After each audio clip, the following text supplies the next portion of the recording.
So it's Andy here for Go Nomad, aka Pigs on Bikes, and we're in Creel and we're going to go for a hike around the valley.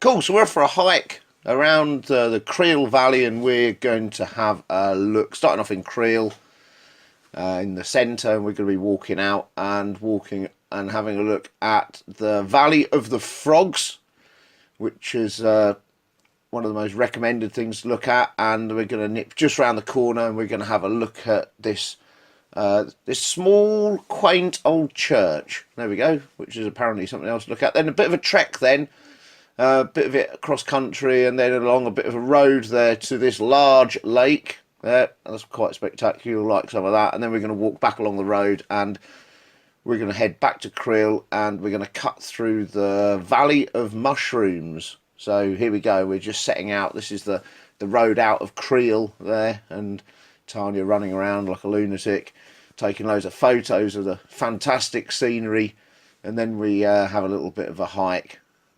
Just a bit further along, we start getting out into the more rural areas there, where the roads run out completely, past these amazing kind of rock formations there, which are quite cool. I wish I had some more photos of those, because they are quite decent to look at. I liked that a lot. And then into the actual Valley of the Frogs. Now, it's called Frog Valley because there's this weird stone that's been shaped by the wind, and you'll see it after this little clip of video coming up. This is the way into the valley, actually, and then when you get into the valley, this happened. Valley of the Frogs.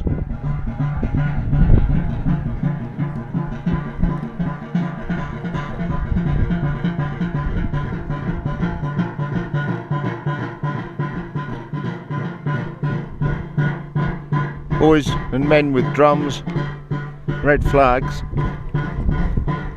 and 3 kids with the pig. Look.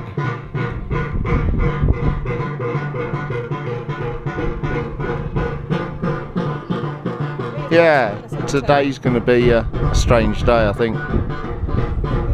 And yes, it was indeed a strange day. And there you can see this weird, rocky, froggy formation thingy, which was pretty cool, actually. And these other weird rock formations, carved obviously by the wind and the rain and the weather. Anyway, we nipped up now up to this small church, which was really cool, actually. I really liked this. And there was a little bit of a village behind it, a few houses and a shop. You can buy a nice drink there.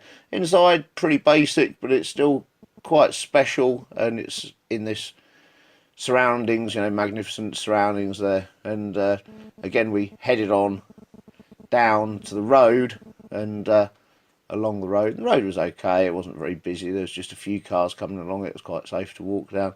And then we chipped off onto the left-hand side and up a track and to the lake, which is really nice.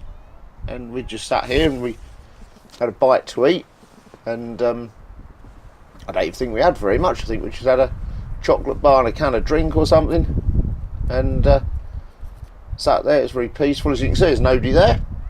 You know, it's not very touristy at all, although there is some facility there, and you do have to pay to get in. I think you have to pay just a few pesos to get into this part of the park. And when you get there, there's a little place to buy some snacks and things like that. Very few people there though. It's really chilled out. So anyway, we then headed off back down the road, and this was quite good as well. So there's a little bit of footage, and you can see the scenery there is very windy actually that day, and even though the temperature was quite hot, the wind kept you nice and cool whilst you were walking around. So that was right. And then we were just sort of standing there, and these cows just wandered past, which we thought we'd stop and watch the cows and look at the scenery, and it was nice, really. It's very peaceful. There's not very many people out there. It's well worth doing. I think most people go to Creel just for one day, just to stop over on the train, but actually, you know, we could have done a few days here. And the accommodation was very good. You can watch the video on that, the Creel Mountain Lodge. post a link to that below as well, and that was very good. We could stay here for a few days and walk around here quite happily. There's quite a lot to see. We didn't see hardly, you know, there's plenty more to see than what we had to look at, and we were only out there walking for probably a few hours, you know. And so anyway, this is the road back, and then we decided to take a shortcut and go a bit more cross country. And there's lots of little paths and everything. It's not too difficult to find a way around, even with this very simple map, which is all we had. We didn't have anything else. And then we tried to find the Valley of the Mushrooms, and that took us a little while actually, and then I lost all the footage for it. So I can only apologise for that. Sorry, no mushrooms, but they are mushroom shaped rocks basically. And then we did a bit of a trek back, and here's a few more shots of just some of the scenery there. And it's quite arid, you know, but it's still quite nice. And we were walking down the road there back into the town, and then by the time we got back and just jumped through the shower and got changed, it was time to go to a pub. Oh my god. Wow, there we go. And this one was fantastic, because it had a brewery in it.